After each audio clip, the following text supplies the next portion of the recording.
Welcome back once again this Monday afternoon on Obinna Show Live. Thank you so much for tuning in and thank you for subscribing. Thank you for the support that you guys have been showing the program. We are forever, ever grateful. If you haven't subscribed and you're watching this, kindly consider doing so because here we are family and we get to support each other. This show brings you some motivational conversations, some inspirational conversations, and sometimes intriguing conversations. This one that I'm about to have is also a little bit intriguing. We have a situation and we are calling up wanaume. Let's rally up. Let's try to help out a brother. KIMANI MBUGUA, gentleman like none other, an amazing, talented young man, media personality. 1, 2, 3 wrong moves, he spiraled into something else, into somebody else, and a lot of people are speculating. At the moment, he's going through a situation online. We've seen a couple of videos online doing rounds, and I'm against sharing those videos because they're showing him in a very different side that we know him. However, the people who shared it helped us know what is happening. So we've rallied up with a couple of people who are trying to help him, but I had to call the dad as well on the show so we can have a conversation. We understand what exactly is happening because people are like, why are we helping him? Why is the family not helping him? Okay, what really happened? Amerogwa.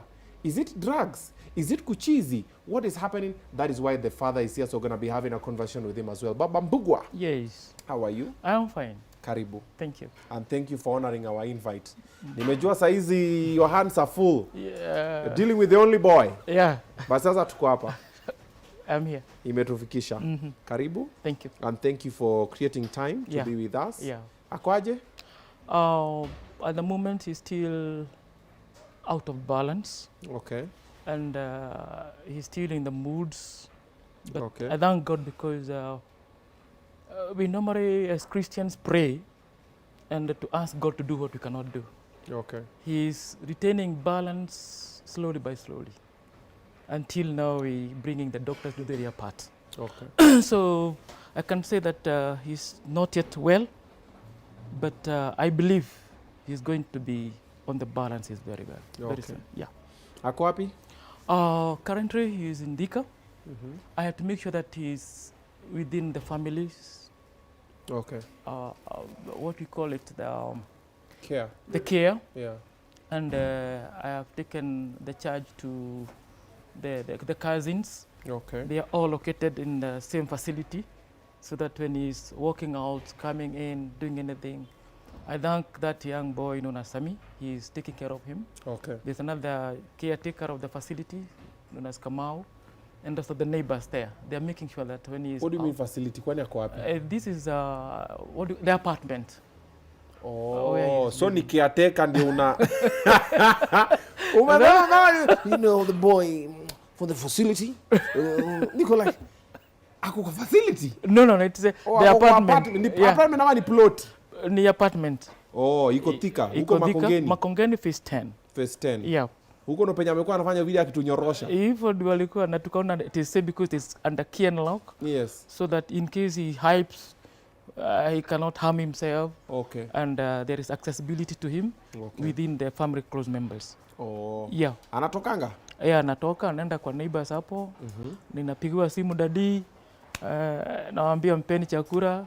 And then I have been monitoring from very close range and also far range to see until we now kama na sio vita ako nayo. Okay. It is until he stabilizes. Now we take him to the hospital. Wanna stay? I was forced to relocate near his place in Dika. Oh. And for the time being. Oh. In fact, we had to do what we call consolidarity. When he became sick, I also became sick. Okay. So that I have to walk with him the journey. Okay. And I did that so that I can be able to monitor his well-being. Okay. Because he's the only boy I have. Oh. The other ni my sister too. The other ni madada. Okay. And I call them, they are the 5 dadas because there's a mother and the 3 sisters. And you know women, and when he becomes like that, women are women. So I have to start strong with him and make the whole thing safe. So wanaume kwa nyumba ni wawili. Ni wawili. Na mmoja ndio anakuacha. Dume ndio hii imeanguka. Au, bado hajaanguka. Lakini tuko hapa haitaanguka. Yeah. Kidogo ndume imelose lakini tutairudisha. True. Okay, all right. How old is Kimani? Kimani turns 28 this year. Okay. His birthday was on 19th of February. He's the firstborn. He's the firstborn. Kimani is the firstborn? He's the firstborn. Oh, wow. Yeah. Okay. That thing wanasemanga firstborns wanakuanga wamelaniwa. Where's the story? Ni kali. Wanasemanga firstborns huko wamelaniwa, then sisi middle children wanakuanga wamechanganyikiwa, and then lastborns wanakuanga spoiled. Sasa huyu tulichafua na upendo mwingi. Kwa maana as the only boy, when I saw there's a sister and another sister and another one. So that manly love and gentleness I had to now to channel to him. As a dad. Okay. Yeah. Kimani grew up where, wapi? He grew up in Thika. Oh, ni anacheza tu zero grazing. Yeah. Okay. And he is born in Muranga. That's where we come from, Muranga, Ichagaki area. And I made sure that during his early days, regardless of our ability to take him in a good school, I made sure he went to the village nursery school for his history, whereby he could walk and come back home. And then from there we took him to the schools within, which were private schools. And his primary school was, he did well. Okay. He did well in his KCP. He secured a place in Jiris High School. And that's by those days we were saying it's a national school, but no, it's a county school. Okay. One of the best schools in Muranga. Was a sharp boy. And then we relocated him from the mountains, the T zones to Nairobi. He went to one of our church schools in Nairobi, Karura School, SDA School, and he scooped his A, and he scored. Kimani alipata A? Yes. Where? He had only failed in, I think in agriculture, he got an A minus. The rest was A, mathematics, A, chemistry, physics, biology, name it. He got, wow, okay, that's nice. So, that's nice. A kila kitu. Kila kitu. Baka mathematics. Kila kitu. No wonder. Unajua ukiangalia Kimani when he speaks English, you're like, this guy is very learned. Yeah. Oh, nice. So, agriculture tu alipata A minor. Yeah. But sasa sasa anapata A huko. Yeye anazipanda. Oh wow, okay, that's nice. Yeah, he secured his position in Moi University. Akaingia Moi Uni? Yes. Okay. So that is where I was trying to put him maybe from how a parent can see the boy is performing well. I proposed for him to take maybe medicine or law. Okay. But he told me, Dad, I have a different opinion. Let me go for journalism. So yani na ma-A anaingia journalism? Yeah. Unajua huku journalism hizi makosisi tunafanya, mimi sasa naipiga. Inaitwa Mascom. Yeah. Kupiga Mascom unajua ni wale watu kidogo. Inakuwa imeturamba lakini sio sana. Mimi ningekuwa nimepata A. Daktari, oh no, madaktari wana strike. Wacha. Pilot, oh no, mandege. Okay. Yeah. Engineer. Imagine. Akaingia kwa journalism. Hey, he must have been very passionate about journalism. It took time between me and him to have a man's talk. Convince me how with A in biology, chemistry, physics, you're going for journalism. I don't see them lining up anywhere. He got an A in physics. Yes. Then anaingia kwa hello mabibi na mabwana, unaona. Come on, man. Yeah. Wow. He told me I'll go higher more than I can do in what you're telling me. So I had to bow. Mamake alichukuliaje? It was a painful decision because in the family we also have the nieces. They are all, one of them is a neurosurgeonist. So we thought maybe he'll go the same line. Gifted hands. Kidogo yakabaki mnamwona pale Citizen. Hello ladies. But his influence in the university, when he took the course, he had also to prove to us as parents and the family. When he was doing his shows in the university, they were, okay, it was all awesome. So he said, okay, I have nothing else to do but wishing blessings for the journey.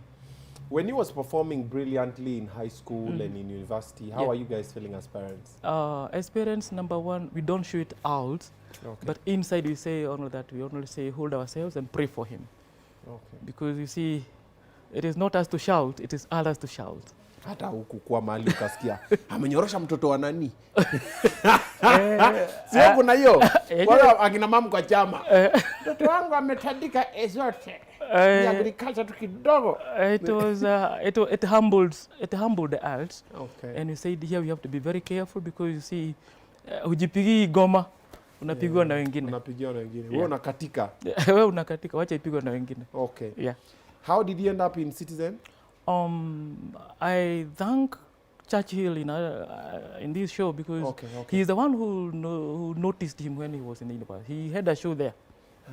And he called me and told me, Dad, we are having a show and I'm hosting Churchill show in our school in Moi University. Nice. So, and I think he was the chairman of the journalism class. Okay. So when he hosted the show with Churchill, he was noticed, and I think Churchill, I owe him a god because he's the one who made him now to be on the platform to the nation television. You always need that one destiny holder. Connector. Connector. Yeah. So I think for him, Churchill was. Yeah. Because if he didn't see him in the university, he couldn't have ended up in Citizen. And then you see, I also thank Larry Mado because by then he was only 18 years, 6 months when he was brought to the nation television. He wasn't 19. Larry? No, Kimani. Oh, Kimani was 18.5. So when I saw the boy is too young and too small, I requested Larry Mado, please, with all due respect, as a senior brother, take care of your young brother. Na walimchunga vizuri. I thank them very much. I also thank Linus Kaikai. Okay. I also thank Jeff Koinange. They nurtured the boy properly. And so basically alianzia Nation Television. So si Citizen. Walikuwa wameanza, kuna ile show ya sijui unaita 96 ya Nation FM. Wakaanza huko sasa wakamweka kwa on the screens. So that's where akina Jeff Koinange and akina Victoria Rubadiri, they all circled him. Rally Mado was the chair of the whole mentoring of the boy. Yes. And he came out very well. So I thank them wherever they are. They did a good job. They did an amazing job. And then when they were now migrating to Citizen, he was among the team that all migrated to Citizen. Kapochiwa. Kapochiwa. Big boy. Yeah. Big boy. Yeah. So, and by that time he was still very sober, very performing very well. Like any other parent, I would say, God bless him more and more. Okay. And I didn't even know of anything like what they are calling bipolar. Because I do understand bipolar. I thought it's an animal, which is my child. You thought bipolar is an animal? So when I hear bipolar, I could, what is this now eating my child? So it's until now he was discovered how it is. I start now, nikaanza kuuliza, what could be happening to him? Kuna mali tumeruka. Story was going on nicely. Amemaliza kamponi nini, ameingia Nation, amepochiwa, ameingia Citizen. Usharuka kwa hii animal. Bipolar. Hapa katikati that tumewacha. At what point did the rain start beating us? At what point did you notice, my son kidogo is behaving kidogo. He's losing direction. Then did you sit with him to talk with him about it? What happened? Now, you see, he's under salary, so he's doing well. And also assisting me now to educate the siblings, the sisters, the mom. Hata nikaona renovate nyumba ya kule Gishagi. Amepaka rangi, nini. Nice. So the boy is now doing well. Ameanza kufanya, tuanze kusema, now at least we can rest. Kimani can take over some duties. And I don't think there is any of my children can complain of their brother. He took care of them, making sure they are in school of them, no school fees balances. And even he would be out of the country, would come with the presents. He would go to Mombasa, he would come with coconuts. You see that kind of, as just say you're in Nairobi, your mom is expecting to, so even I and mama would be very happy when he's coming home. Hata ndiye huyu amenunua gari, kuna ile furaha ya nyumbani ile tunaona. And all went very well. Until 2020, February. I was here in Westlands, in the office. I called him because I have a company that deals with consultancy. So, and he's my fellow director, two of us. And I made him the MD. Business? Yes. And he's the MD? He's MD. Hey. I stepped down for him. Oh, wow. Because already he is able to connect and he has good connections. Yes. He can maybe make the whole consultancy company better. do well. Yeah. You bring in investors, and we can even and make fresh ideas. those kind. And due to he's a young blood and I'm aging, so Kim, let me step down. Let me just be the director. You be the MD. Run with it. And be the chairman. So when we were in the boardroom, I called him. He came. When we were in the meeting, he stood. Told me, Dad, for 4 days sijaisha urevi. Nikastuka. Na sisi ni wa SDA, pombe ili kutoka wapi? Huh? Kwani unakunywa pombe? Oh, you guys are SDA? Yeah, we are the Seventh-day Adventists. So kwa boardroom yana nakwambia for 4 days. Yes. Niko kikombe. Niko high. Nikaona vile amefanya some mannerisms. Kasema hii imenistua. Because we were I and my fellow other colleagues, and we were in a boardroom, and it's my company, another company is trying to bring things together. So when he said so, he sat down. So it gave me a red flag. Then basement ndio alikuwa amepark gari. Alikuwa ameacha milango imefunguliwa. Na akaingia kwa meeting. Hakuwa late. So the watchman akaja kwa ofisi, akatuita. Then he asked who is the owner of this car, KBP. Akaenda, akafunga milango, then akarudi. So that gave me a very heavy signal in me. That's back 2020. When he went home, same day, around 11 at midnight, he had a girlfriend. And I knew the girl. The girlfriend called me, told me, Dad, Kimani huku kwa nyumba ni kuongea naongea tu. And during the day, he told me, urevi haujamuisha. So I underlined another red flag. What could be the problem? So she made me to listen to what he's talking, and I heard he's talking things I could not also understand. Yeah.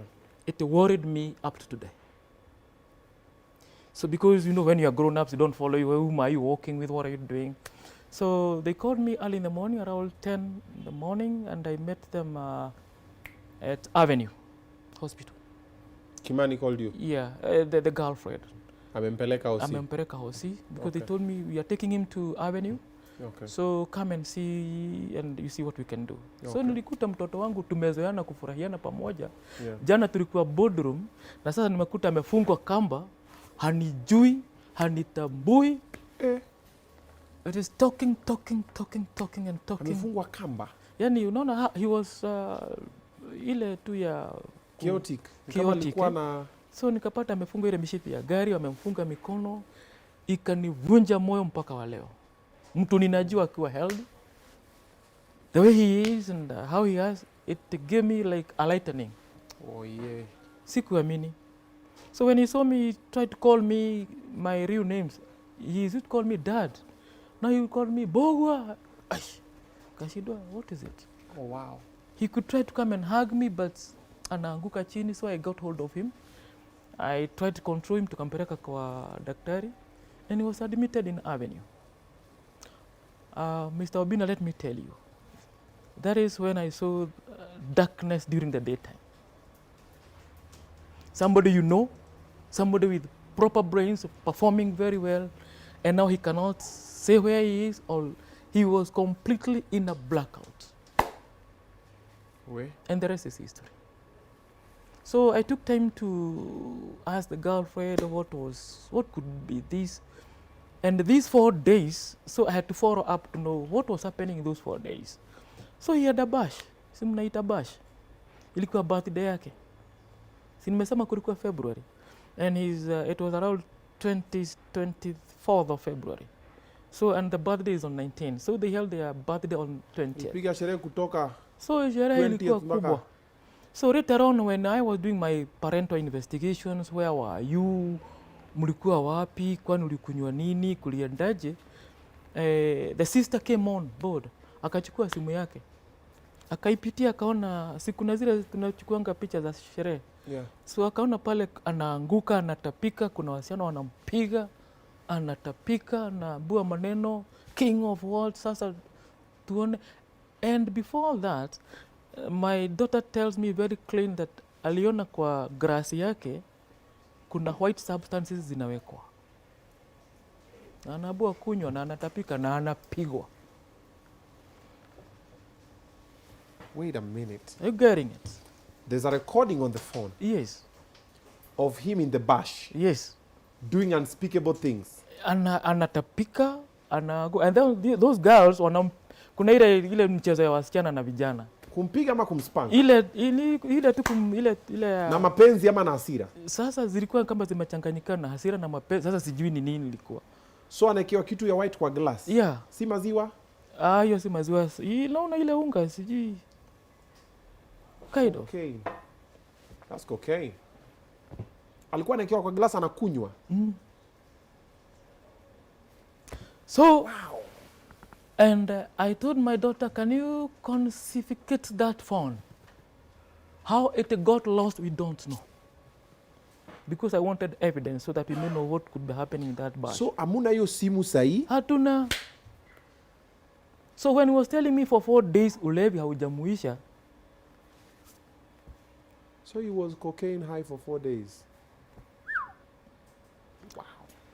He was done the toxology, and then it was discovered also there was that and plus marijuana.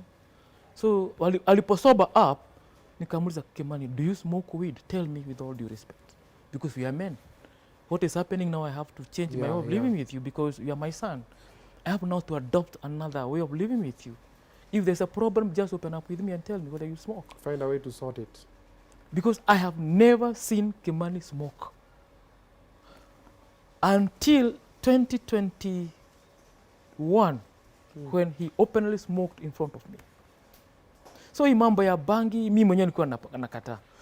So when I did my parental investigation, nikaja kugundua the kind of friendship surrounding him, wengi wao ni hiyo. So when you asked him if he smokes, alikwambia? He said no. Karuka ngori? Iruka kabisa. Unajua safari I can change and maybe. Because it was, ile tulipitia avenue ni mzito. Nilijua utamlima. And a lot of, we paid a heavy bill there. A heavy one. How much was it? I think it was almost over 600 plus. If we count other things, almost maybe close to almost 2 million plus. 2 million? Plus. At Avenue Hospital? Yes. For admitting him during this situation he was going through? Those treatments and whatever was we were doing, and Obinna, it was tough. It was too much? Too much. And with the investigation, we found out that the friends he was keeping are the ones who are abusing the drugs, so they were introducing him. So I called the girlfriend. I thank her very much. She was very open. Yeah. And she told me that Dad, she mentioned some names I can't remember because it's 4 years back, I can't remember the name. Said, kwani nani alimwekea mingi aje? I got that. Okay. And also Kimani, nikasikia wakiongea, you know, this made my ears now to stay alert all over. So whenever you speak about that bash, na nani walimkuwa na mimi siwajui. Yani wale wasichana nini nani, but all the same. So that's what I was saying, that I would like to talk to the young people. Particularly today, sherehe ziko mingi. Kila club all over. Enemies are surrounding you, all that. So I concluded very perfectly, my son was spiked. And the effects... Hard drugs. Hard drugs. Because he changed and changed. From real, humble person who is performing to an animal-like. But I thank the doctors, they have done a lot to get all that stuff out of him. And it has taken years. Okay. So I want us to talk about the rehab. The time we saw the Kimani situation, he came online and said the mother is forcing him to go to Mathare and he's okay and everything. Yeah. I want us to talk about that and talk about his journey in Mathare and then how he spiraled back into it. Then now we talk about now. Because also I called him, he was doing okay after. We had an interview as well. I want us to talk about that. Yeah. But before that, let me talk to my people kidogo. Thank you guys so much for tuning in.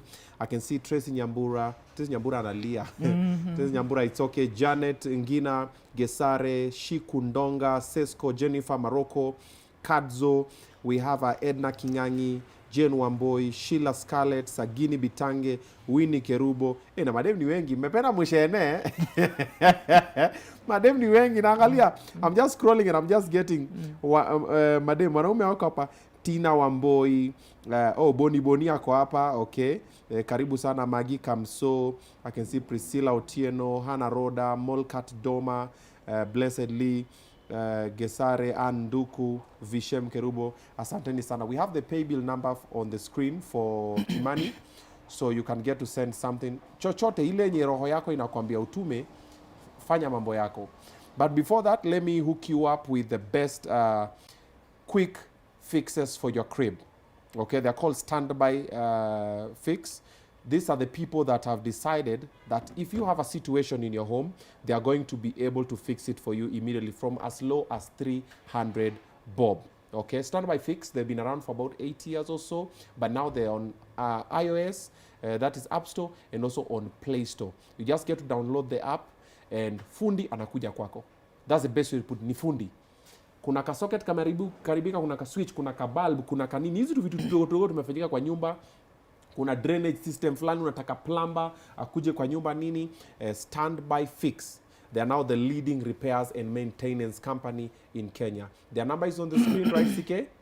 You can get to call either of those numbers and you get someone teke. Usiku unaingia, unatafuta sijui wapi, unapigia kazini yako, sijui anko yako, sijui atafute nani. Standby fix. Chap like this. From as little as 300 bob, ni teke. Na una request, you get someone within your locality.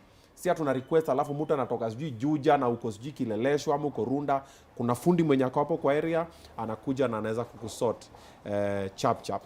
Alright? That is standby fix. Remember, we're coming to you live from Samaki on Othaya Road. Tulifika hapo akatukaribisha, so hapa ndio kwetu, alafu tukadiscover they serve the best seafood platters in the planet. Their delicacies, their cuisines. So when you pass by Samaki, ask for the fisherman's pot of soup or ask for a lobster. Those are my two favorites. If you've never been here, check this video out and then you get to familiarize yourself with Samaki. You're coming back in a bit.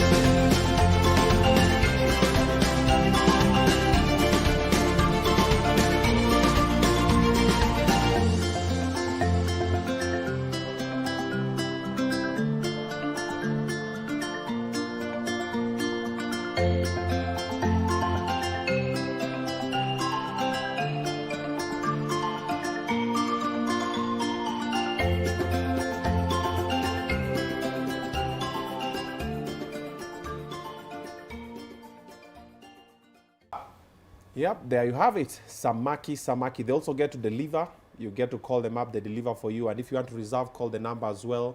They will get to reserve for you a very VIP space. You come with your person, you experience greatness. Baba Kimani. Yes. Thank you for coming through again. Oh, welcome. And thank you for being part of this. I reached out to you because I saw the videos for Kimani that I saw online.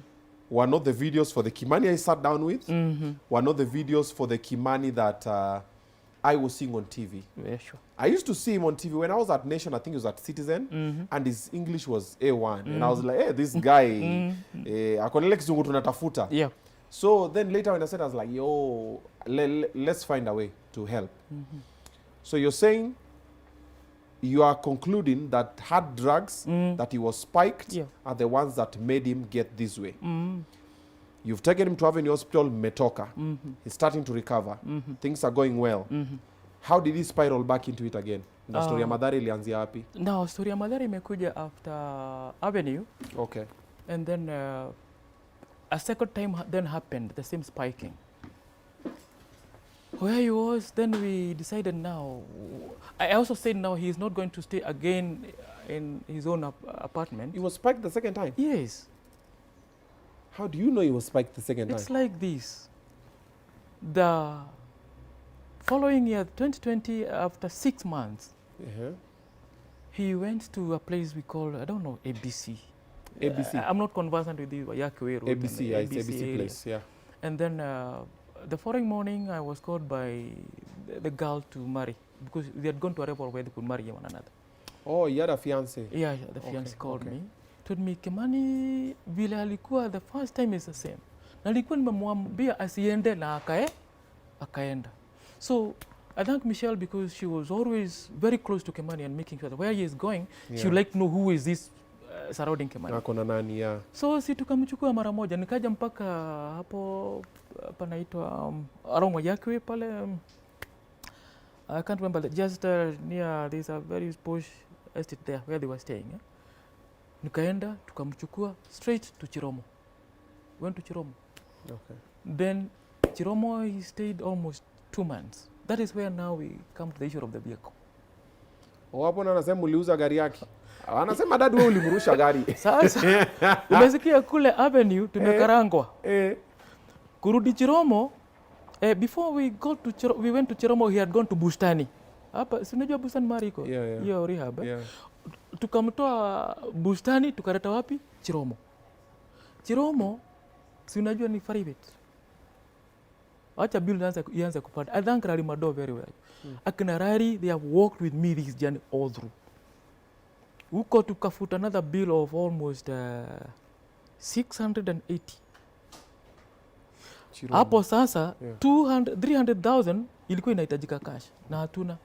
Mimi na mom tu pesa tutoe wapi? Ile kibarua ninafanya na ya mom hata tufanye miaka 3 atungepata. So yeye mwenyewe Kimani, at the day he will be okay, save this video.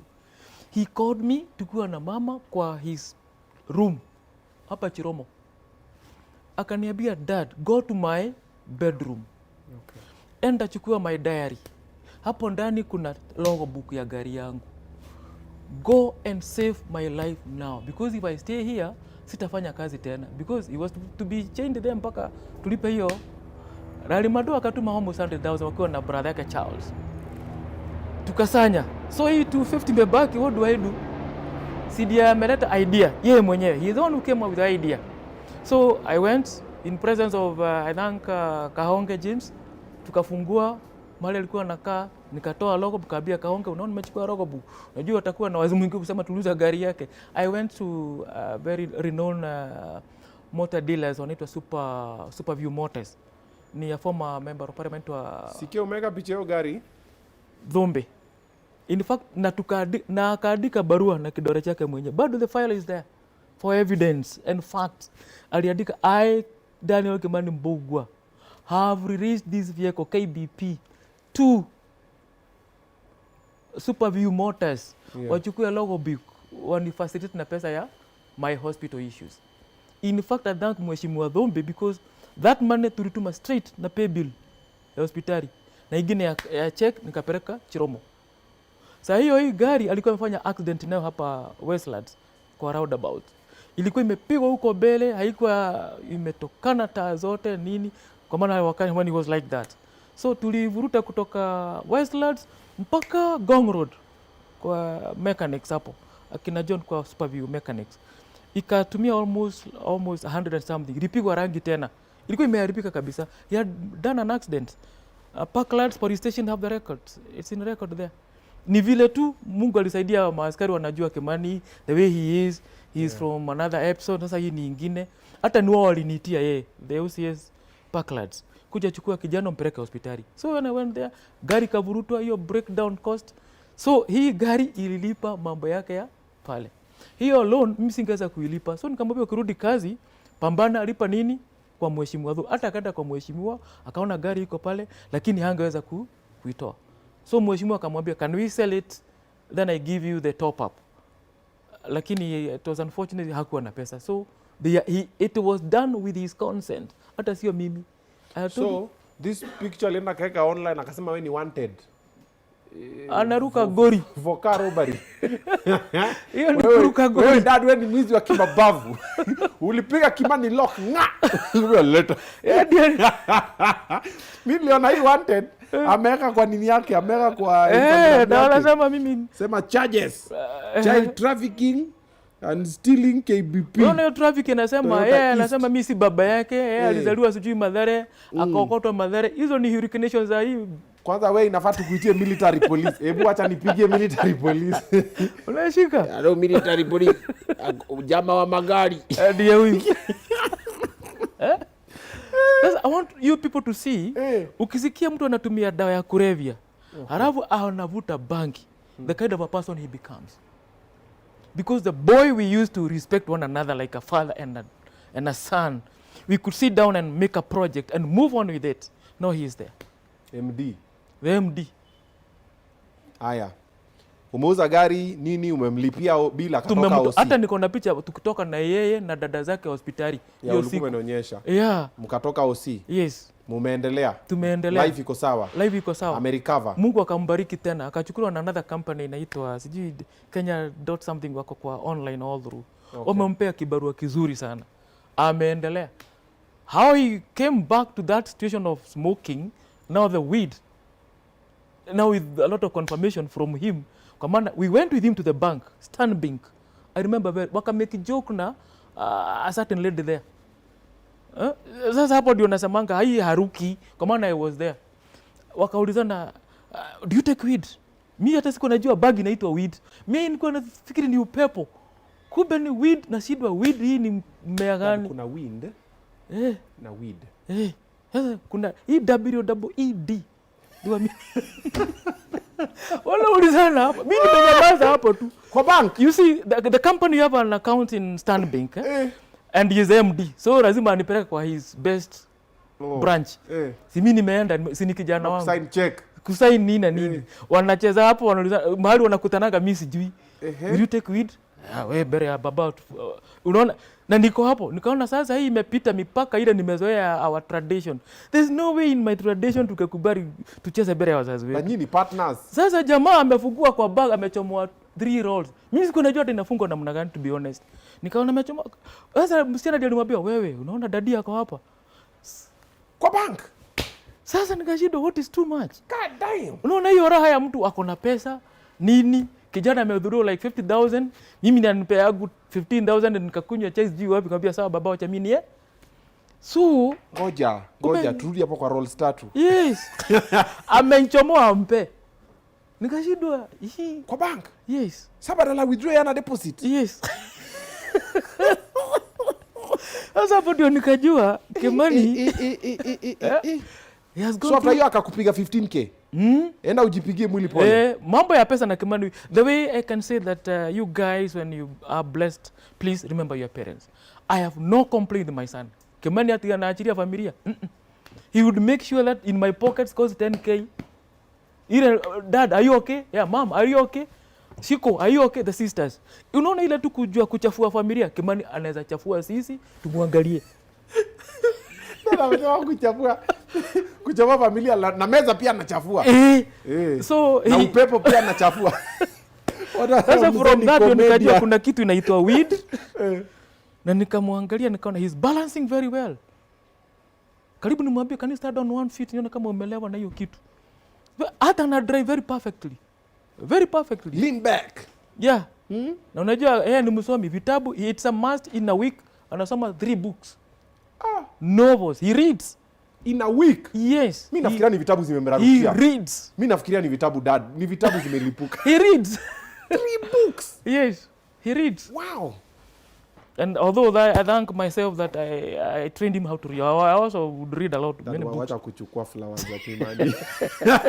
You know like that. Kusoma tunasoma. Kwa SDA tuko na vitabu mingi za kikanisa. Unasoma volume hii, volume hii. Sema tu unasoma Biblia. Kuna zingine. So the boy reads. So nikashindwa, he is balancing himself so well. Okay. And he can put a very nice cover of himself. Anajua kuficha gori. And I thank him for that. Sio kuficha white, unasema kuficha white. Kuficha white. So na akijua ako hivi nyumbani hawezi fika. Akiwa soba. So I know Kim as a person who can be able to manage himself and do very well. Okay. So hiyo weed nilikuja kuweza kuijulia hapo. Okay. Si nikaanza kufanya my parental investigation mwenyewe. I became an intellectual thing now on this thing. Does he take it? until I had now to declare, can I now stay in the same house with Kimani? Kaambia mami, sisi ni wanaume wawili. Leta gas. Wewe ka Thika. Wacha tukae naye. You moved in with Kimani? What I mean, table room tunakula pamoja. I cook. Oh. Ili ni mustadi. Lakini hata yeye hajui kama atajua I did it for why. Sasa tukiwa na yeye, ndio nikaona anatoka ile ya kujificha ameenda. Namwambia kuingia kwa nyumba sasa Kim mpaka hapo. You are the MD, but let me be your PA now. So tukifunga kazi saa 11 kwa nyumba tupika kama ni chapo, tukule, kesho asubuhi tuende kazi. Unajua kupika chapo? Si ni ile tu ya kukoroga ile inaitwa mkorogo. Nilikuwa nafikiria huko. Sisi tunaita chapo zetu pancakes. Pancake. Kama ni githeri tunanunua ikiwa imepikwa hiyo. Until I would see there is now he anatoka anarudi nasikia smell fulani. Kamuliza Kim, he smells si marashi. Hiyo marashi vile imenuka. Hii si mosquito coil. Hii ni shetani coil. I had to confirm it myself. Okay. So that as a father I will know how to help him. Nikamwambia hii kitu nikaenda kwa his private drawer. Kwa maana our home is like an office. Okay. Drawer zake kaona hapo kuna roll moja na ingine. Kajua sasa hii ni evidence kupeleka polisi. So let me say that okay. Hii akiitumia, I thank Dr. Owiti. He had recommended don't smoke weed. Hiyo marijuana. It is triggering with your blood system. Sidio wakaweka hiyo jina bipolar kind of a thing. Okay. So I went to the books. Ndio nikamwambia Kim, the way you perform, the way you behave, I can attest what the doctor is saying, kuna shida ndani yako. Hii kitu wachana nayo. Wacha. Okay. So and I could sense in my son now there is imbalancing ya treatments. Sasa ili tuingie Mathare, Chiromo imekuwa hivyo, pesa hakuna. So what do? I went to Kenyatta National Hospital. Nae? Yes. Umbea tuende akatembea akaenda. I and Kimani we are friends. I made sure, apart from being a father, I also had to become a friend and a brother. Sasa nikatoka kwa a father, kwa maana if I become a father nitachukua rungu nitadike. I have to be a friend. Namwambia, hey, MD, ni nini umerara sana, amka twende. Wapi daddy? Wacha twende kuona daktari. Hufanyi vizuri, you're not performing well. I thank Dr. Bori in Kenyatta National Hospital.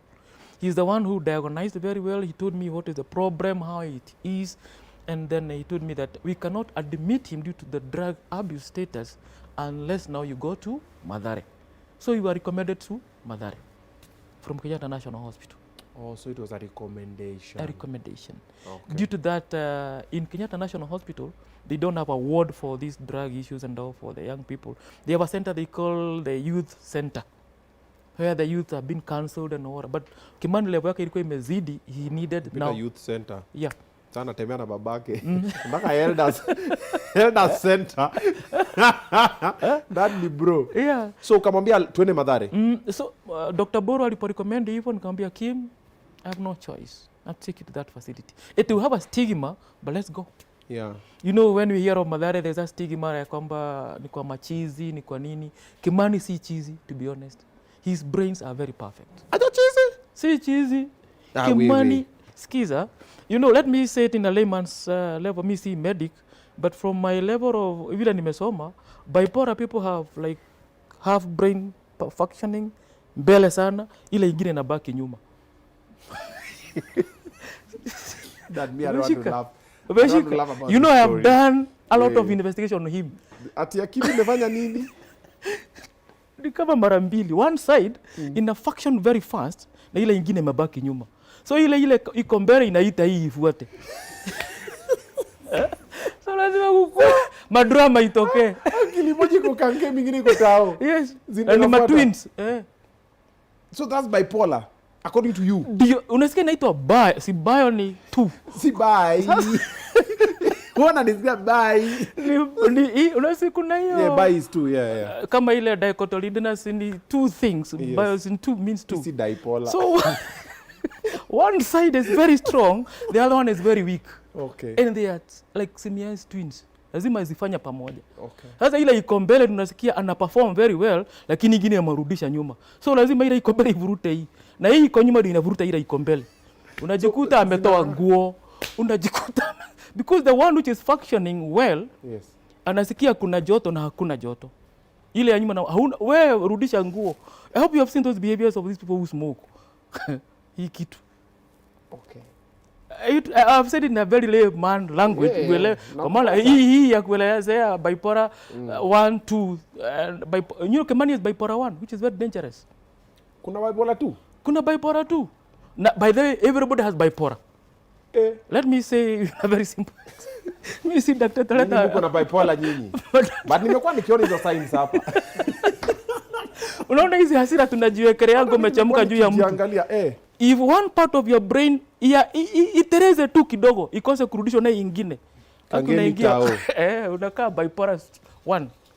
So kila mtu ako bipolar. Uko bipolar lakini zina balance. Ile imeenda mbele hii inaivuruta. Ikishindwa kuvuruta zirudi normal. Unakwama katikati. Acha nikuulize. Yes. Hii kucheka yangu.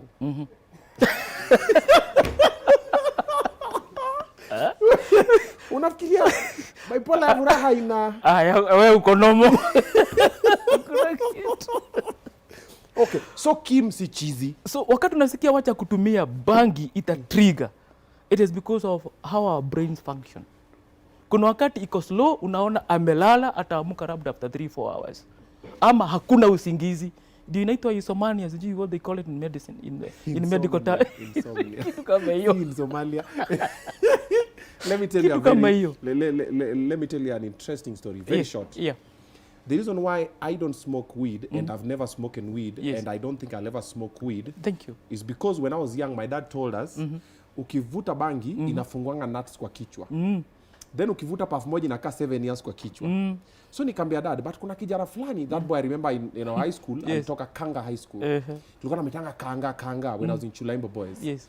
This boy was brilliant, physics, mathematics, sharp. So nikamwambia dad, kuna kijana fulani kwa shule anavutanga bangi na anasema yeye anafanya anaelewa physics. Me and maths tulikuwa.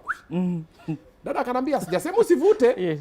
Lakini trick huko ni kujua itafungua gani. Inaweza fungua the genius nut ama ya kuchizi. Nikasema so nikasema I don't want to gamble because mimi tayari mimi chizi bila. Nikasema nikivuta alafu ifungue kale kanat ka kuchizi alafu naanza kutembea. So I've always feared it. I'm always like nikijaribu inaweza nilipukia. Never try.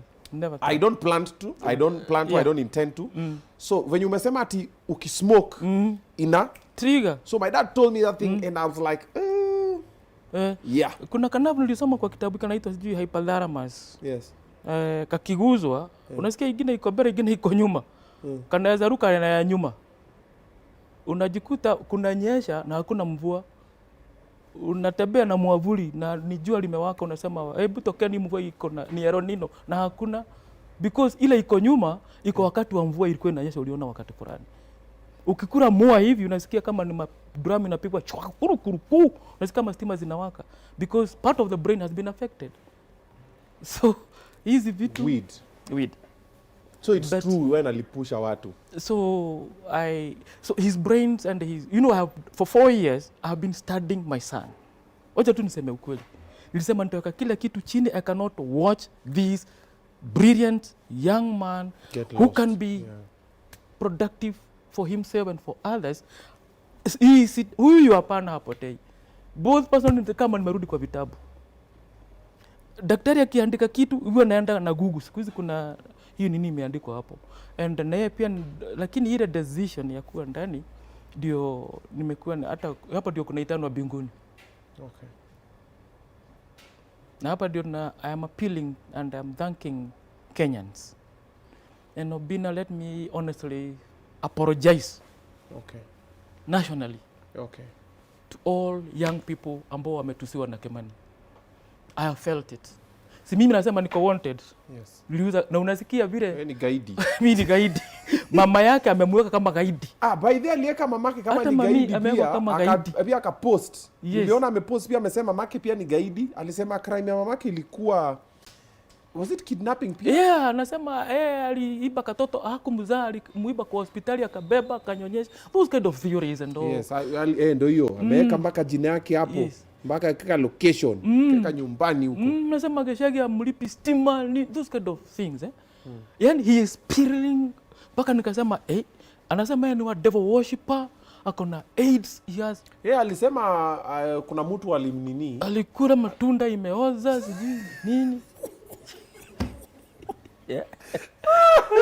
Akidani ni cartoon. Alisema hizo vitu, akasema yeye ako Illuminati. Akatukana Nyako, akasema kuna kitu Nyako alimsaidia watu warudishe pesa zao. Tena sema reverse. Kumbe unaonanga hizo video. Ndio nasema as a dad to all of you, even you inclusive, I'm very sorry. Okay. Unaona ile hata Job in the Bible would go and make a sacrifice so that whatever his children have done have messed. Ili hiyo nawaomba msameheni. Forgive him. Mimi sina shida. So wasichana mlitusiwa na Kimani mkaitwa sijui nini. Tafadhali msameheni. I say sorry on his behalf. Reasons it hurts. And hata kakina Nyako, akina Lali and many others, just forgive him and accept him as he is. For I know after we go through this, he's going to be the best person you ever seen. And this time we are so serious. Ni kweli alipiga ukedi? Nini? HIV. Hana, si tulipima. Okay. Hana. Okay. Hata kesho tutaenda na yeye apimwe na tupeo na tuone. Unajua kule hakuna kitu kinafichwa. Okay. Toxology inaandanga zote, damu, makojo na zingine. They are almost like 9 of them. Watu walikuwa wanasema that Kim amejua kitu anafanya. Kuna hii video aliweka kamera hivi. Kachukua kamera akaweka hapo. Yes. Kasema Kwenteni. Yes. Alafu anakuja ana end video. Alafu anaipost. Toda wazile chizi mgani hapa sui simu. Kama alikuwa na Kwenteni angechukua simu pia afanye kiatuli. Ndio hiyo. Sasa wanasema Kim anatupima. Ndio tuambie ukweli. Sasa iko hivi. Nimekwambia bipolar behaves in two hemispheres. Ile tauna kagemi. Ile normal ina faction normal.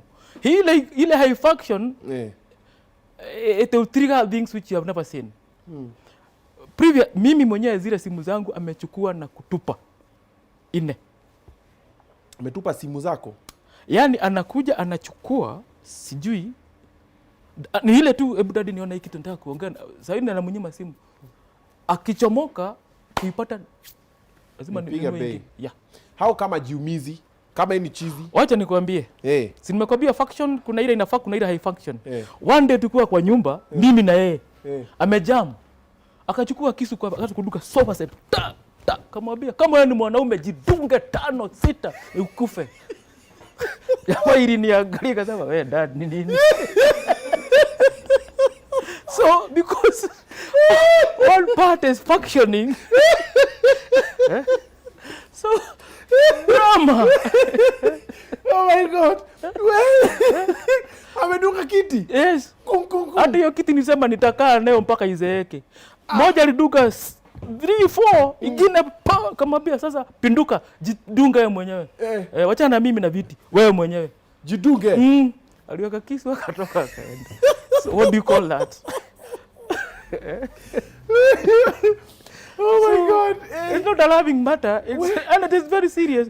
Yani niliumia moyo ikafika wacha mimi ni chizi kama yeye sasa ili tuende the same. And I walk from Gara to Juja on foot. Akifanya nini? Ati mimi anatafuta.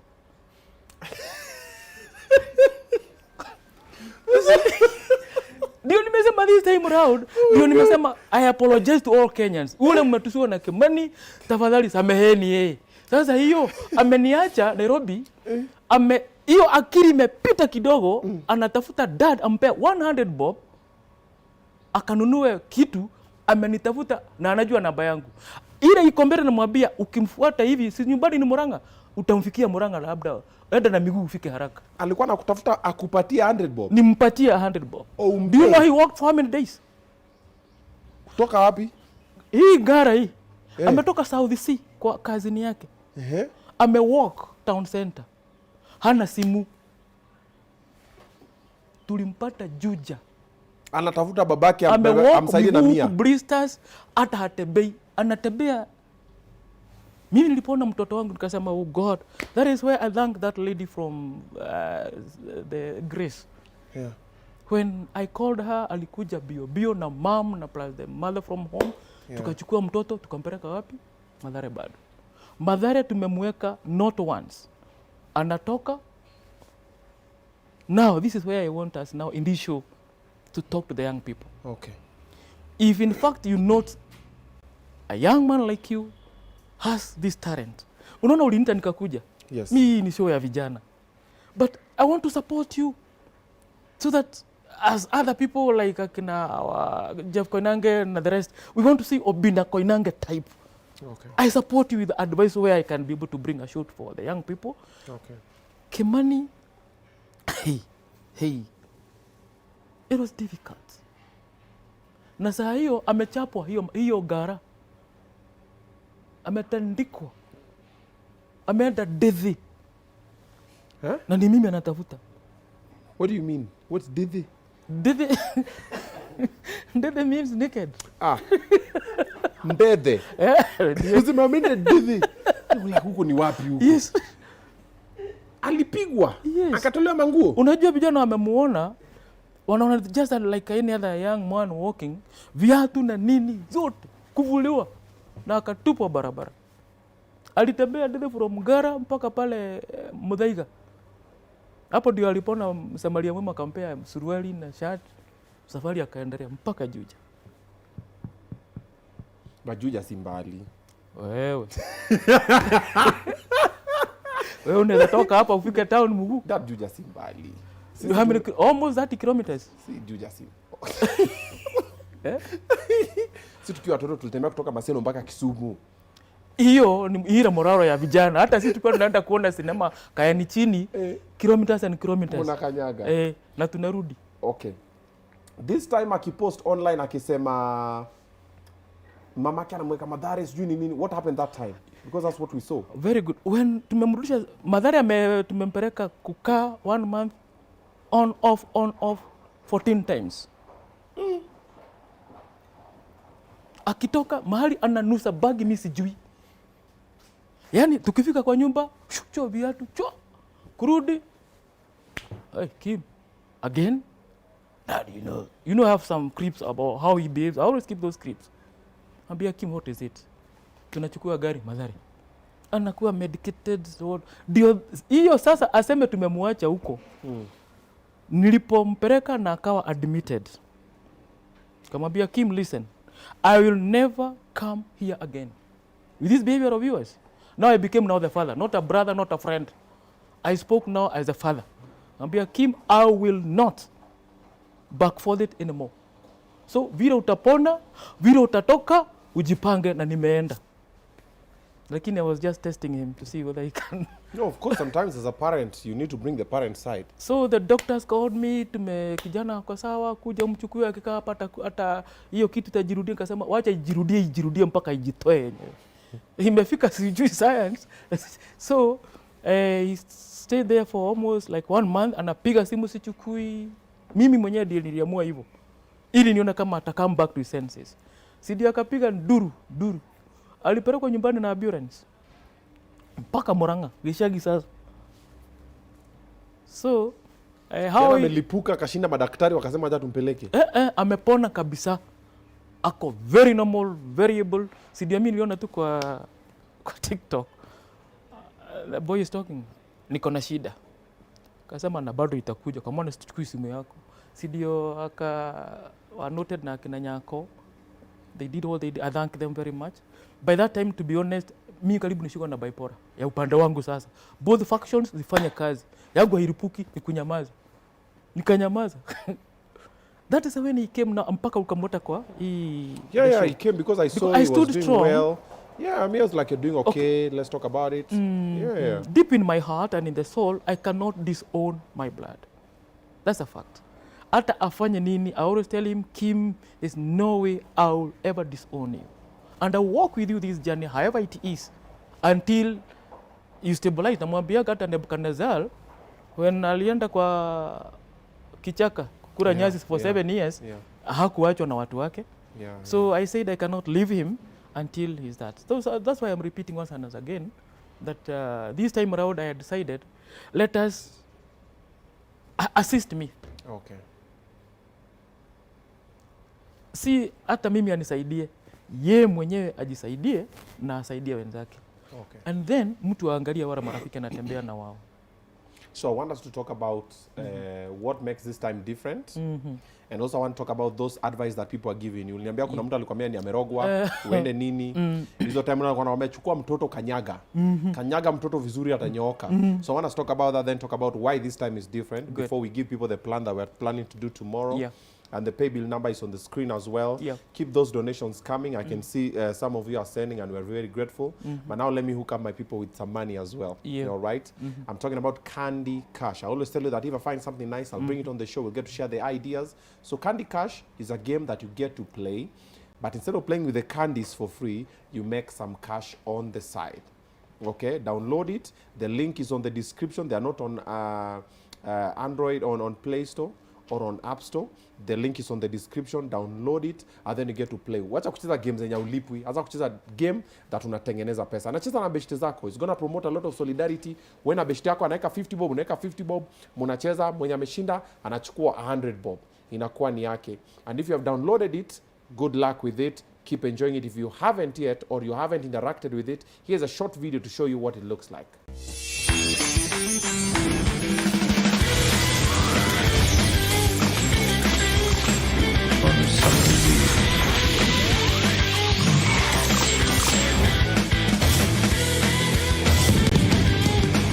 Ready, go. Extra move.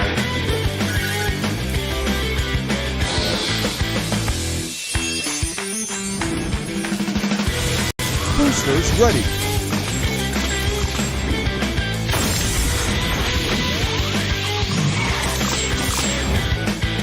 Tiebreaker. Rumble. Now you can play online against players from all over the world.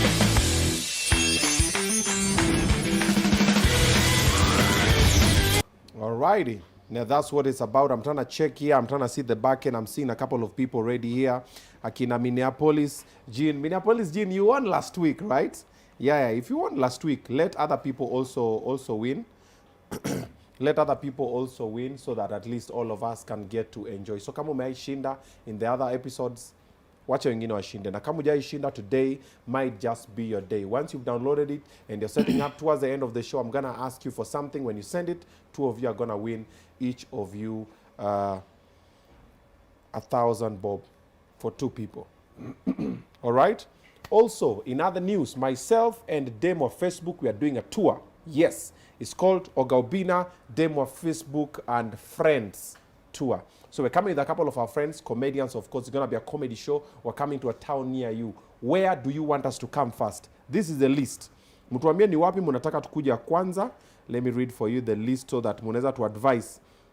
Ni wapi mnataka tukuja kwanza? Myself, Demo Facebook, and a few other comedians who are coming through. We're doing a tour around the country. It's going to be about 10 different towns. Kisumu, Mombasa, Nakuru, Eldoret, Kitale, Kisii, Machakos, Thika, Meru, Busia, Narok. Mtuambie ni wapi tuanzie kwanza. We're going to share more communication on this one so you know where to get your tickets. It's going to be advanced tickets only. Hakuna ticket at the gate. So the earlier you buy it, the better we come in and having a good time. Tukimaliza hivi kufanya ya Kenya, tuone kama tunaweza ingia hapo Gulf, tuone kama tunaingia Australia, tuone tunaingia wapi, Uganda, wapi. We're going to be going around. I want to take Demo Facebook around so that she can meet her fans, and I want to come around so I can meet my fans and the other people that I'm coming with. And of course, I'm going to come with this table as well, because apart from myself, Demo Facebook and the comedians, every episode that we're going to be shooting, it'll be a live show, by the way. Every episode that we're going to be recording over there, we will have a guest artist, and when they are performing, immediately wamemaliza, whether ikweni Otile Brown, ikweni Aroboy, ikweni Nadia, ikweni Nameless, whoever it is, whether Calligraph, akisha perform, tunakaa chini hivi, tunapiga story. Na nyinyi mtakuwa kama live audience, mnanipatia maswali zile zote, tunauliza now. All right? So let us know where you want us to come in the comment section below. And if you know that you are a partner, either you are a resort or a hotel, or you're a brand, you want to partner with us on our tour going around the country, send us an email, tvobinna@gmail.com. You can get to work with us. Let's spread happiness. Tupeleke happiness around. We're championing mental wellness and self-empowerment. Young guys, we need to go out and get the money. Tusingoje pesa tutafute, tunaenda kuitafuta. All right? But now, with Baba Kimani, we want to talk about Kimani's situation. What makes this time different? All right? And before the what makes this time different, of course, you are a human being. Yeah. It gets to some point, unasikia pia umechoka. Watu wagani walikuambia, yo, fanya hivi. Wengine wakakwambia, fanya hivi. Let's talk about it. Well, let me talk the part of, I can call it the kienyeji way. Kienyeji way. Weka medics. Weka mambo ya masomo kando. Okay. Daktari kaa kando. Okay. Na dawa zako. Okay. Mimi, unajua, that's 2020, 2021. Masimu inakuwa mingi because I don't hide my phone number. Okay. Because anything can happen anytime. Since that time. So, simu ya kwanza ilipoingia ilikuwa from Mombasa. Kiswahili si ni ya Mombasa, ile si kama yetu ya huku. Ujambo. Tena yangu najua ni ya kule mlimani ni ile ikana uathiri mwingi. Jambo. Yes. Naongea na Baba Kimani. Ya, ni mimi. Naomba hivi ndugu yangu. Kuku ni 6. Mtoto awe sawa. Sasa babu, umepigiwa na wahenga. Sasa nikamwambia sitakwambia kama pastor ishidwe. Lakini let me say it like a mzee. Mimi imani yangu haijawahi niruhusu to think outside God in heaven. Yani wangwana wamekupigia direct. Yes. Ukaruka wangwana. Kabisa. Wangwana warukangwi. Wewe. Sasa ona shida tungekuwa tumeshaisolve. Haya, uliniambia I read the Bible. Kuna kijana alikuwa amesumbua hawa wangwana sana. Yes. Mpaka Yesu akasema zingine zinahitaji maombi na kujinyima. Mtoto tembea. I am at that point. Okay. Number 1, mimi ni mtu amesoma. Okay. Both academically na hii ingine ya kibibilia. Okay. Na hata kama kuna urogi si kwangu. I decided. Nikasema this is a boy I know from the mother's womb. Si ni mtoto wangu. Nilikuwa nacheza na yeye akiwa kwa tumbo ya mama yake. Ile vijana ukiwa kijana unaguza kama bado kako hai kanarusha miguu. So I know him from that level. Nimepeleka shule, nimebeba mwenyewe mpaka hivyo amefika, tumekula na yeye. Hii ingine imekuja na kumetajwa glass white substance imewekwa, imekuja imeweka weed. I told God I will start farm with my son before you. And I have seen prayers being answered. This week, to be honest, I knelt down. Nikaambia Mungu, siendi hospitali sahi. I will go, but show me a sign that tukienda hospitali this boy will be healed. How? Unaona hiyo siku aliweka hiyo anasema yeye ni devil worshiper anapiga hizo nduru. That night mimi sikulala Obinna. As a father, as an elder, nilipiga magoti nikamwambia Mungu imefika mahali hata kula sitakula nikiombea huyu mtoto. There are times you also wrestle with God. Jacob in the Bible wrestled with God mpaka kavujwa mguu. In Genesis. Yeah. I said God I'll wrestle with you. Huyu mtoto siachiri hao wangwana, siachiri mtu wa dunia hii. Huyo uliumba ni wewe unamjua. So I stood firm and I said mambo ya wangwana kaena ungwana wenu, let me die with my son before God. Mambo ya imani kama hizo kwangu, it's nothing that can even come close to my life. That one I said no. Number 1, that's why I call upon Christians. Let's pray. Maybe sio Kimani wangu tu Obinna. Kuna Kimani wengine labda huko manyumbani wazazi hawajui afanye nini. Hiyo siku baada ya Kimani kupiga hizo nduru, the following day akanipigia simu. Very quietly. Ile tu kunipima. Hapo video yake ya anajua akijua ameshoot kitu kimeletao. Hiyo inaitwa nini hiyo muhadhara. He calls me to test my kama nimechamuka. Dad, uko na 100? Shiriki. Kamuliza ni ya nini? Nataka kununua chakula hapa nikule. The boy was shouting and doing that ananipima. Nikajua maybe God has done something somewhere.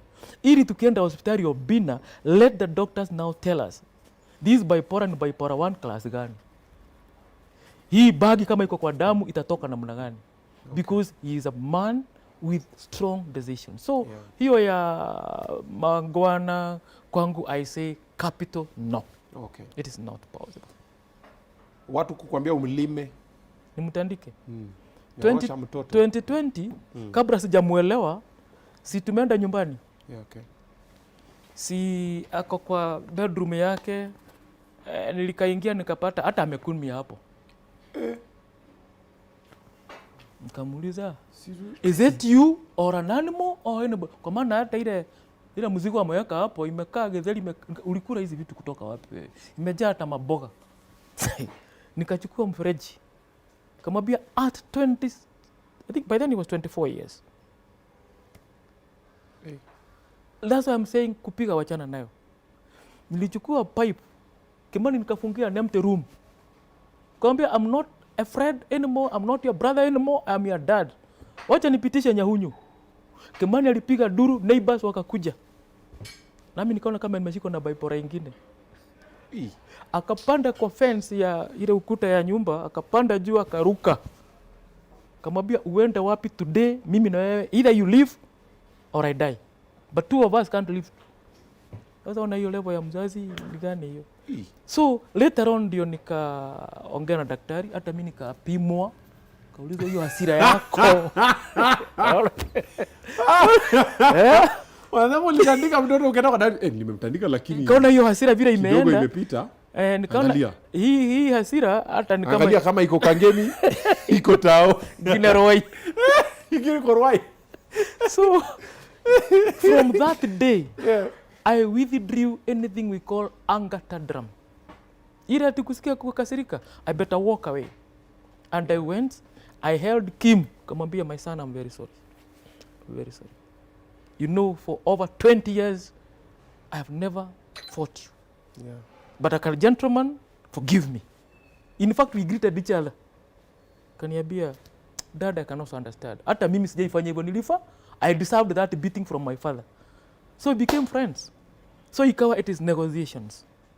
Ikawa kwa hivyo namuelewa sasa hiyo ameenda juu. So I have to communicate with him very politely and measuring my words. Nisichemuke, nisikuwe na hasira. It is just to let him, we talk one on one, openly. So hiyo ya kupiga, hiyo tuliwacha. Uliachana nayo. Na hata kama kuna mtu ako na mtoto kuna those kind of symptoms, hasira nini, acha kupiga mtoto. Reason with the child. Okay, kuna hii, unajua kwa nini kiboko itolewa na serikali? It's because of, kwa maana watoto wengine wako na bipolar problems, wanafanya some funny behaviors, and that is why I thank you Obinna very much for this show, for bringing this awareness. In primary school, there are teachers who beat these children for certain behavior, but they cannot detect the symptoms of bipolar. In fact, I was reading another book. Nikasema we have, thank you for that show you are saying unatembea Kenya mzima on mental wellness. Watoto wengi wako na bipolar behaviors na walimu hawajui. For example, katoto kamekuja kamelala kwa class. That's a sign of bipolar. Kameongea vitu vingine. Kulala kwa class. Unaona kuna usingizi mwingine hata mtu hajui umetoka wapi. That is a symptom in ile uliniambia inaitwa nini? Insomnia. Insomnia. Insomnia. No, kulala kwa class is a lot of things that can either tu mtoto alikuwa amechoka, alioverworkiwa nyumbani, ama sometimes the teacher is just boring, let's just be real, ama the child is just disinterested in that subject that's being taught, ama ameshiba sana, ama pia kunaweza kuwa na hiyo yako nasema hiyo bipolar, labda kwa hiyo bipolar. There's a couple of reasons. However, I agree with you. There are some even children. I've seen even on my kids and other kids. Sometimes a child will do something and utawachapa na si kupenda kwao. You see, like myself when I was young, me and my dad were not friends. The reason is I'm a hyper child. Me, I want to laugh, I want to giggle, I want to jump. But during my parents' era, huyu mtoto ni kierere. Kiboko. But when I sit on my last born Lola, I'm like, that's beautiful. I like it. Lola akikaa in one position, niko like, mtoto ako na shida. Why is she not moving? Move around. Mimi napenda watu wangu wakicheza wakipiga kelele, I'm like, everything is fine. But now, during that time, they didn't know. The same as teachers. Mtoto ameingia, kuna huyu mwenye mathematics anashika. Yes. Hii ingine ashiki unamchapa. Na labda iko kwa. Unaona kama So I utaingiza agree na with you. so that's how I said thank you very much Obinna for this program. Yes. So that our teachers in primary schools and in secondary schools, Yep. hii kitu isikuwe wanachapa watoto na kuwafukuza. Go and study your child as a parent. Also teachers study these kids. For example, Kimani says somewhere he was traumatized in his childhood. Okay. Kuna ile ya wazazi wanapigana kwa nyumba. I have never felt ati mambo ya nini, sisi ni watu wa kanisa ni what have you. Yeah. So kumbe when I have researched, when he was in class 8, okay, akaanza kujikojorea. That's why I'm saying we need a powerful awareness. Kimani hakuwa anakojoa kwa kitanda, lakini in class 8 nikaenda kwa bedroom yake nikapata imejaa makojo. Unajua mzee uko na room ya kijana, this is the only boy. Yeah. So nikaambia kwani kijana anakojoa siku hizi? Kumbe amerara akifanya homework whole night because in school ile wakati wa miaka 20 hiyo akina Kimani ya 1990s walimu walikuwa wale wa private schools. Kama hujamaliza homework mbaya mbovu, kumbe mtoto amewekwa stress na walimu kwa shule aperform vizuri. And he is already bright. Hata ananiuliza daddy, what will I do? Hii hesabu ni nimemaliza hata kitabu, I'm past the syllabus, bado ninapigwa sijafaa. So I discovered akaanza kujikojorea. When he went to the high school in Jiris, nikaitwa na one of the teachers. Uko pia kuna ile pushing a child to do something. So those traumas, I have come to realize they have come also from our teachers. And it is good for, apart from the curriculum they go through in the colleges and other in the university, let's have another system of handling our boys and girls. Unaweza pata hata mtoto mpaka saa hii anakojoa kwa kitanda na nikatrauma fulani ya mzazi hapa, amemkazia, amemnyima hizi, amemfungia mfereji ya kila kitu. So the reaction is, hiyo madaktari watatuambia what causes that. So ndio nikasema, those kind of things Kimani, ili hii itoka ndani yake hiyo bipolar, I am rooting it down to the primary level.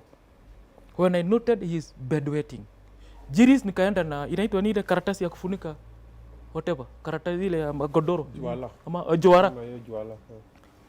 Hapa Karura school akakojoa. Sasa hiyo amefanya hesabu, mwalimu wa sijui alikuwa na hesabu amekosea kwa blackboard, Kimani amesimama amemuelezea, amechapwa, ameanza kukojoa. So when kukojoa yake is triggered na uoga. That's the thing. So, kwa maana hajazoea hizo kwetu, na kama zimekuwa ni zile tu ya normal ya mtoto na waza ile domestic part of it of So hii kuachilia namba 2 aliwachilia. Kwani ulikuwa umemshtua aje? Hii huku. Si ulisema ulipata amewachilia namba 2. Hii namba 2 anakojoanga akishtuka. Hii sasa ilikuwa. Hii sasa ya high school, when I went and I talked to the teachers in Jiris, ikawa wamekuwa sheria nyingi forcing somebody to do things overboard. Okay. You see kako age ya 11, 10 years there, ndio kana sukumiwa vitabu. You know, mtu mwerevu hata umsukumi kitu. The system of brain to understand it. So I was proposing, let even our teachers study and see what the students, because I know everybody, hakuna mtoto mjinga. Yes. Na hakuna mtu hawezi pita. Lakini the environment we create for our children in school and in home can trigger some of these things. Okay, he passed, which is okay. But now, see now, I'm here begging. Obinna, I'm not supposed to beg. Parents, I hope you're listening. Brothers, sisters, I hope you're listening. I hope you're learning something. A childhood, unaona hiyo gari hiyo picha imepigwa kwa geshagi nyumbani. Nani hawezi furahia mtoto wake akija nyumbani na hata Range Rover? Mzazi huwa anafurahi. Okay, sasa mimi right now I'm mourning. Hata ikafika mahali Obinna nikasema money is zero. Kama akili haifanyi, what do you do? Because people are thinking that the family is not helping him. No. Because you're seeing the videos he's posting online, they're just like, okay, the family, mbona wasaidi, mbona si tuchange? Sasa, 1 ECT, electrically done treatment hiyo. At some of our hospitals here, they charge 500,000. One. Yeah? So tunaenda na hii safari. Ati 500,000? Kufanya nini? Hiyo sindano moja ya inafanya sijui inafanywa electrically. Electrically? Yes, how they call it electrically done. Electrically. Inaitwa electrically. Nani karibu nishtue? Electrically. I'm still the mountain we say are more than else. Electrically. Yeah, yes. Hiyo. Yes. There are some hospitals which charge 500,000. I don't want to mention the names. Okay. Moja. And nimeamua this time round lazima tujue hii kwani alidungwa ngapi. Na kama atafanyiwa ingine, how much will it cost us? That is why you see, I am ready. I know. I'll bring you the costs of each and every. Kama ile nikuonyesha jana. Yes. Kuna dawa zingine pale, one tablet goes at 120. Okay. And then we have reached a point whereby we don't want a scenario where he back forth 2020, 2021, 2022, 23, now 2024. As a father, I said no. This young man has potential enough to change the rest of his life. He has the potential enough to effect a change even to the community. He can even change a whole nation, given chance or given opportunity to do that. Like any other young man in our country. You young people, you have all that energy. This time, nikasema, please, kujeni. Let's work with Obinna and others tuonekane. Daktari, umemtibu nini? Ndio hii. Let's see the reaction. Kama ni yeye, sasa itakuwa ile nikuambia siku ingine anashindwa ku make decision from ni kule ndani kutoka nje kama a chick internally coming out of the egg. Hatching, Let's do the incubation status itokee vizuri, atoke na wache endi ya hatch. But us will support. We support the conducive environment. Conducive environment.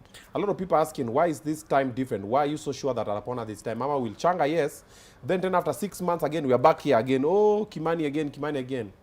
We don't want that scenario under the following conditions. Number one, I have said, si ile mtoto anazaliwa kuwa na brain retardation.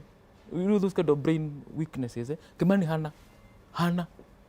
Ni ili right, good and bad ziwe separated. What do I mean by good and bad? Hii bad thing substance inamuharibu. We start opposite. Hata kama atakaa kwa rehab 1 year, I'm ready. Bora atoke bila kuguza these substances. It is going to cost. 1 year.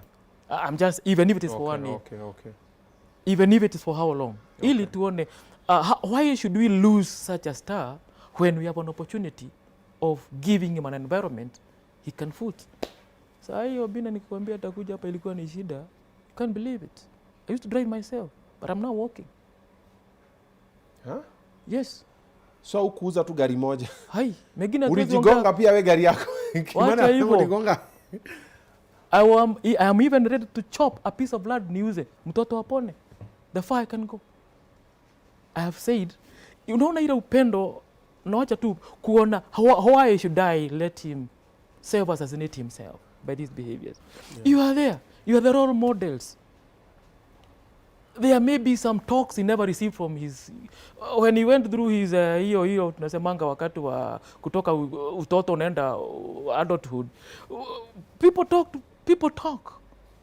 I am ready to let the boy be advised, even by young people like you, with good example and role model type. Hata elders wale watamuongelesha, ambiwe sasa tuambie kama unataka kukufa kamba ni ile sasa jinyonge tuone kuliko utoke urudi. In fact, I wanted to be handled in a way that Kimani will one day thank all the young people who support him, because he has let the young people down by making maybe a problem to make a proper decision. Okay. I wanted to be taken with a lot of commitment, and as family we are ready, even if we ni vile uwezi jinyoa. Hata ufanya hivi. Obinna uwezi jinyoa huku nyuma. Kuna mengine siwezi jifanyia. Siwezi. So that's why I'm calling my fellow Kenyans. Let us not lose this young man. Let us support him. Sasa ni furaha gani tukifanya wengine nimeona wameachiliwa na wazazi wao na familia zao. Anaisha. No, me have said no. Let me start with this boy. Labda atakuwa na usaidizi mwingi kwa vijana wengine wengi wa shida kama hiyo. We don't know what we are. We never know tomorrow. Okay. We never know what is holding the future. Even yourself, you don't know you are doing this for, you don't know what's coming ahead of you. Very true. There are so many young people down there who need assistance. Maybe he is the dhahabu nzuri sinapitianga kwa moto. Kama yeye amepita sasa, hata Naman aliwekwa kwa mto mara ngapi? 7. Na alipokuwa naenda ya mwisho alikuwa ameresist. You have asked me why this one are different. Yeah. Naaman the first time akuwa na his leprosy body, alipotubukia ya kwanza hakupona, ya pili hakupona, ya tatu hakupona. Hata kama ni alikuwa kwa hiyo kado ya mto, tutasema hakuna Mungu. Kuna hata wengine walisema chomoa huyu mtu tupeleke kwa wagwana, ipigwe kengera na ipigwe nini apone. Lakini wengine walimu encourage, go on, the 5th time, the 6th time. Hata yeye mwenyewe akasema ai, bado sijabadilika. But the last time ndio nikasema Kimani, I can even change your name to Naaman. Go now the 7th time. Ingia hospitali, kaa hapo, toka ukuwa like Naaman, clean and perfect. So you've gone through a lot. Sure. You've gone through a lot. I knew also the pressure that, because when we met, when you're talking about, when you're opening the bank account, Yeah. and you went to open the pay bill number, Yeah. I saw the way you were and I was like, okay, now pressure is too much. Too high. I hope at least nimepunguza kidogo. Imepungua. Nimekuchekesha kidogo. Tumecheka, si ndio? Usau, because niko sure ukitoka hapa tena tu ni I know. Unaweza stukia dume imeamuka usiku inatembea. Si kila mtu anajua Kimani. True. Unaweza stukia his security to me right now is paramount. Wherever he is. I'm always calling. Mom is always waiting, looking Mom is after waiting. Him. Yeah. Is he okay? Amekura. Yeah. I thank the watu wa Thika. Watu wa Thika, may God bless you very much. Patuka hapo phase 10. Yeah. They are always calling me. Yeah. Mothers, Kimani yako hapa, oja tumununulia chakula. I love that. Hakuna mtu hapo anakata watu wa Nduthi hapo. Amekuwa kama sarebu. Okay, he is there. They make sure kama naenda, daddy unataka arudi kwa nyumba, wacha atarudi tu pole pole. Okay. So I thank them very much for the way they are taking care of in the society, and that's why you say let's do it in a way that he will be an example to many, instead of watching and lose as a family. Yep. Na tunasamanga kama uko na shida sema uko na shida. Obinna sina pesa. It's good to be honest. True. Na hata kama itakuwa si yote tunapeleka kwa hospitali, lazima daktari alipwe. Na unaona he has suffered. Madaktari wetu walikuwa wapi? Walikuwa wamegoma. I've gone to Mathare literally at least please, wagonjwa walikuwa wanapewa ruhusa wanaenda. Imagine mtu ulipeleka na nisabulio amerudishwa nyumbani. So that's why you see we have to take all time, warudi, then we take the boy to the hospital. There you have it from the dad. So how about we come together? The pay bill number is on the screen. Send whatever help you can send. I'm looking at the back end. Oh, thank you so much, Patrick Mudomi, Joyce Maina, Pauline Mwai, Winfrida Waithira Wangoi, Esther Kivia, and wenye wametuma to the pay bill number. Betty Nyaga, Peter Kimani, Belinda Kiptui, Winfred Wanyanjue, Eric Njiru, Abigail Chemutai, Brian Kejeri, Alexander Onyango, Omondi Odek, Eunice Wairim. Hey, Omondi Odek, you have to send 2,000 while people are sending 200. This is low money, baby. Hey, what we're 250 of ni wengi. However, we really appreciate. If it's coming from the heart, there's power in numbers. Let's come together. Let's try and help Dad. As you're speaking now, I can see in this account, we have that ndio unaweza angalia ndio utaona tu ikiandika balance hapo chini. Sasa iko pesa ngapi? Congratulations, 80,000. It's 80,000 as you're you, speaking. And it's still coming. 80,571 from Ann Nyaga, naona metuma, Franklin Oreri. Thank you. Geoffrey Mbugua Kamau, Asante, Patrick Mudhomi. Thank you. The pay bill is on the screen. This is the fund for Kimani Mbugua. So the plan is this. Tomorrow we are supposed to take him to the hospital. Yeah. You said you're taking him where? Our plan was, Yeah. first of all, we go to a government facility. Okay. And I thank Kenyatta National Hospital and the Mathare National Hospital. This is a national referral hospital. Okay. So that he can be done a full toxology. Okay. And then they will recommend all the treatment. Okay. And then from there now we shall now be able to take him to a rehab. Okay. With reasons, it is always good to have a sure bed status. Okay. I'm not saying that our private hospital don't have that, but it was my proposal first we take him to the laboratory in the government facility. Okay. But he's been in Mathare before. And I was looking at the comments the other time I shared. A lot of people were saying, don't take him to Mathare, don't take him to Mathare. Still, Yeah. we can have him done the toxology still in the rehab. The doctors will know how to do that. Okay. They will guide us.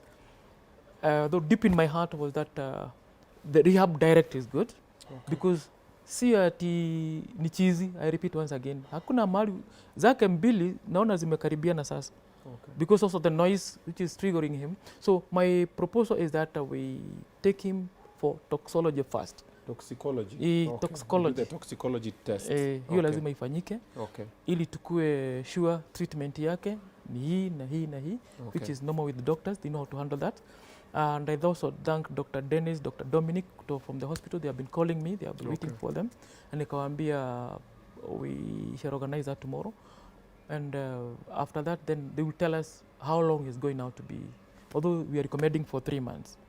So that we can have him clean. It is where even you can also organize with your team to go and visit him. And I want it to be an example to many, many families. There's something, Obinna, you said, and I was touched by that. This account is not Kimani's account. It is our account. True. Because I have seen many girls walking with nobody to take care of them.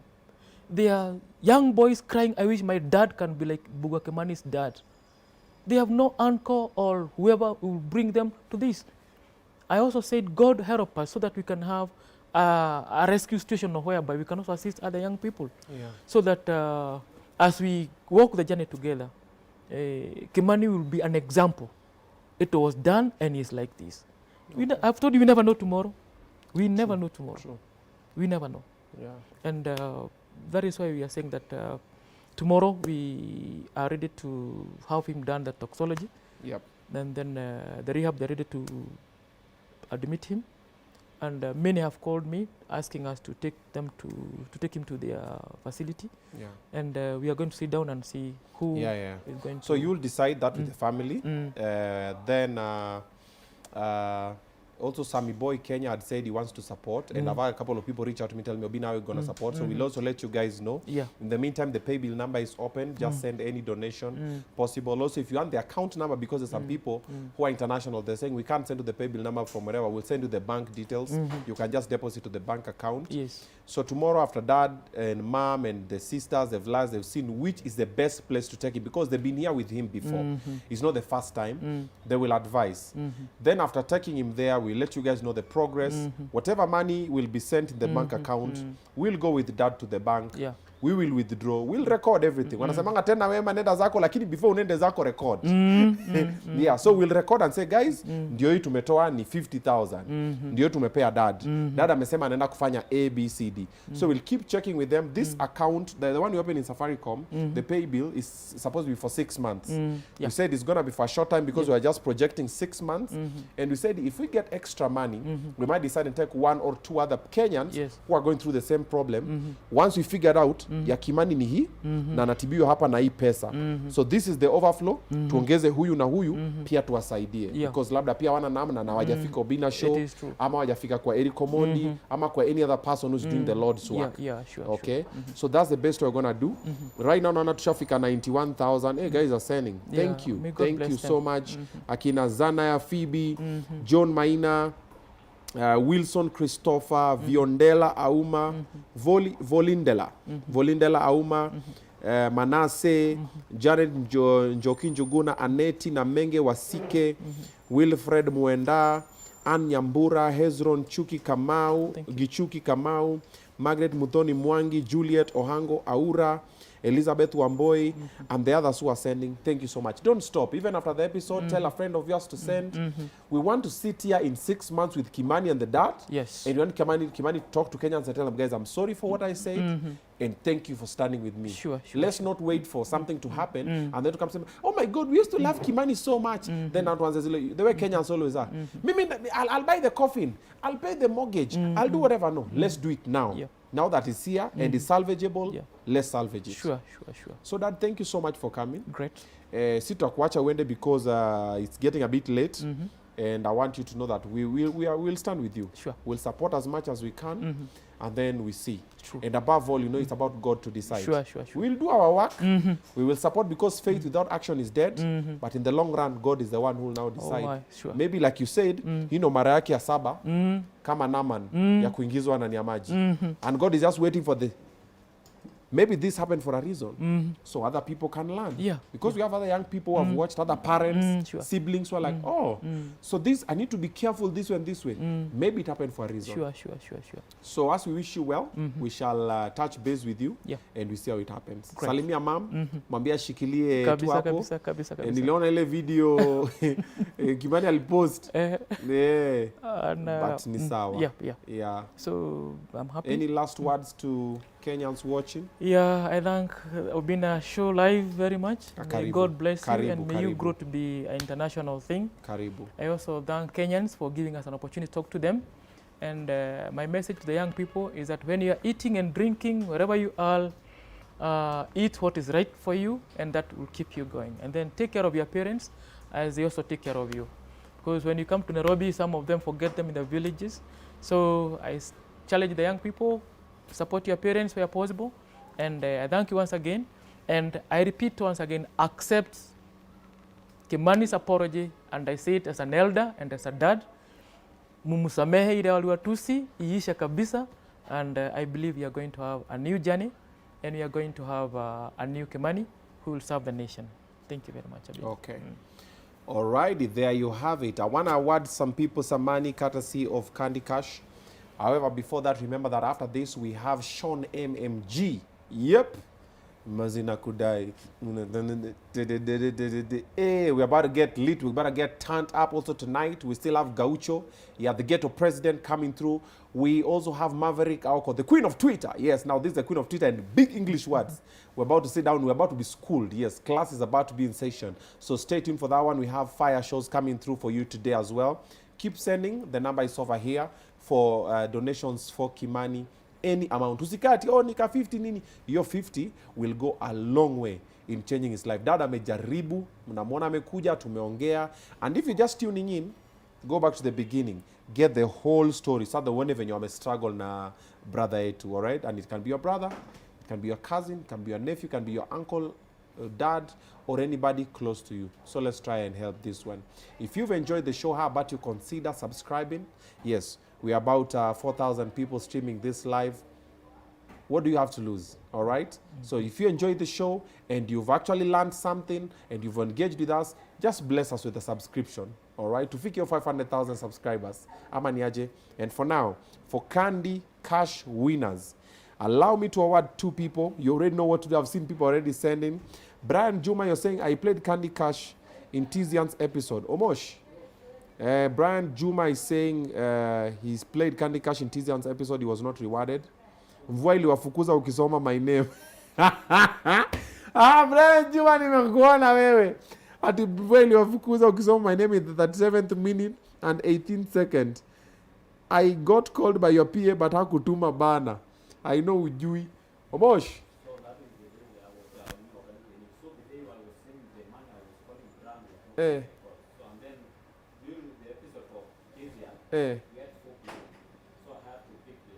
Oh, for Tizian's episode, okay. So Brian, what he's saying is this: when you invited to Toa, so we had 4 people, but you only had to pick 2 people. So that is why he did not send you the money, because mvua ilitutoa mbio, mambo ikachemuka. However, wacha tutumie Brian pesa yake.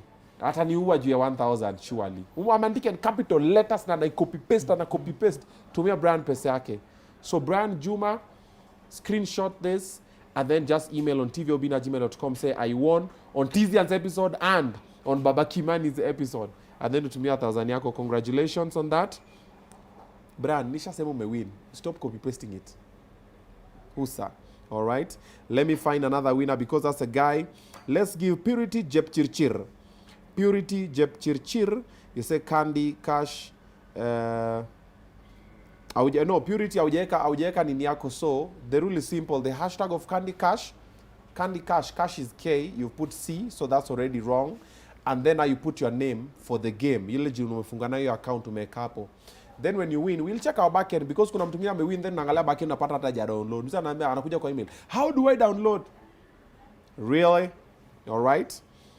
So what you need to do, Moses Munene is asking for the bank account. I'm going to pin it. We're going to pin it on the description. And also, CK, you put the link for Candy Cash on the description. It's over there. All right. Tubonge live ujeka, that's not, ujeka hashtag. Aya, wacha tupatie Maggie Theory. Maggie Theory, Candy Cash. You say at Maggie, my favorite. Congratulations to Maggie Theory as well. You also win yourself 1,000 bob. Screenshot this, screenshot the game, send it on email tvobinna@gmail.com and write the name of the episode that you've won, your name and your phone number, because kuna wale anasema alafu utamtumia pesa wapi. All right? And also we got merchandise.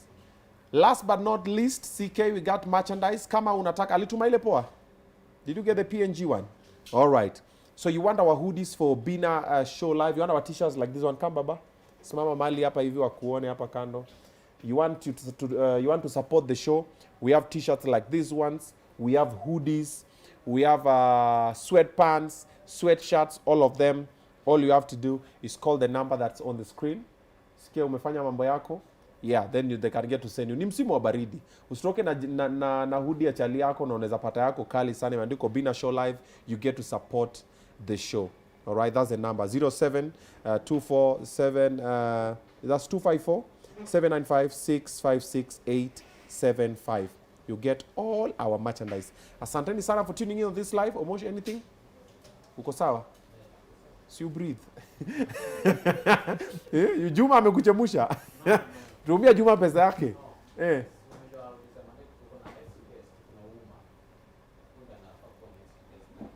Yeah, that's a recording. That's a recording. Sinule jamaa alikuwa anapiga turungu kwa mochari. Yeah. We have a guy who will come, he'll air probably on Thursday. Ati alikuwa anafanya kazi kwa mochari.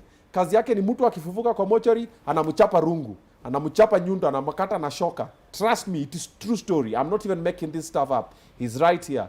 But we're going to shoot with him next, and then after that one, we have Sean MMG, and then we have Maverick, and then we have Gaucho. So I'll see you guys in a short while.